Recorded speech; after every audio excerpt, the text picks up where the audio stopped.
Here are 3 things that I quit to get in pretty decent shape for my summer holiday last year. Now, I'm a dad of 2 kids, so getting lean is a lot harder than it used to be.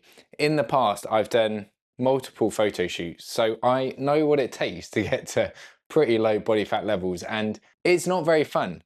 But there are things that you can do to make the journey easier, and they're similar tips to what I give my clients who get results like these. Let's preface the video and say you're probably not going to like some of these tips and say, oh yeah, but Chris, this is really boring, it's no fun, why are you sucking all the joy out of life? And do you know what's not fun? Going on holiday or taking your top off in the summer and not feeling confident with the body because you just couldn't say no to a few things. And if I'm honest, all of the tips I'm going to give you here will improve the quality of your life a lot. You will have more energy, you will feel better in yourself, and your ability to enjoy moments and be grateful for the times with your kids will go up massively. So it is worth it, trust me. First up, stop drinking. Drinking doesn't blunt fat loss. You can still lose weight and have a couple of beers. It's entirely possible. But if you're in a deficit and you're limiting the amount of calories that you have, if you spend those calories on liquid calories like beer, wine, vodka, pick your drink, you're going to have less to eat and you're going to be hungry. You're going to have more cravings.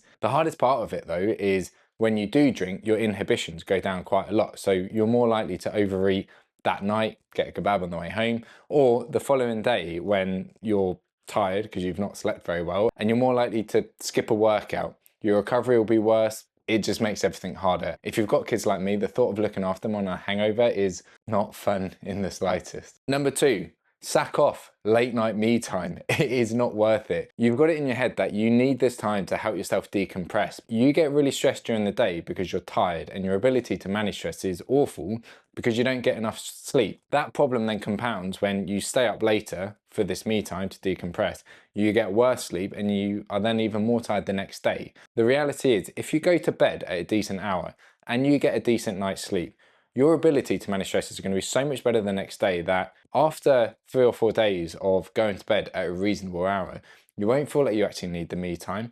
Plus, there's loads of research that shows if you are underslept and you're in a calorie deficit, you're more likely to lose weight from muscle instead of fat. So you might still lose weight and stick to it, even though it makes it harder, but you'll just look like a smaller version of yourself instead of changing shape, which is what you want to do when you lose fat. Number 3, quit ultra processed snacks and foods and convenience meals. Yes, it makes it easier in the moment to get foods, but the problem is they don't fill you up, and your hunger and your cravings then go through the roof, which makes dieting 10 times harder. You'll go home after work, you'll be tired, fatigued, low energy, hungry, and you're more likely to raid the fridge, grab a piece of cheese, and then just eat your way through the rest of the fridge too. But if you swap your chocolate and your crisp snacks, which are low volume and high calorie and quite salty and make you want to eat more food, if you swap those for fruit, or you just split your calories so you have 4 smaller meals instead of 3 big meals and a snack, you'll find that you're more satiated through the day,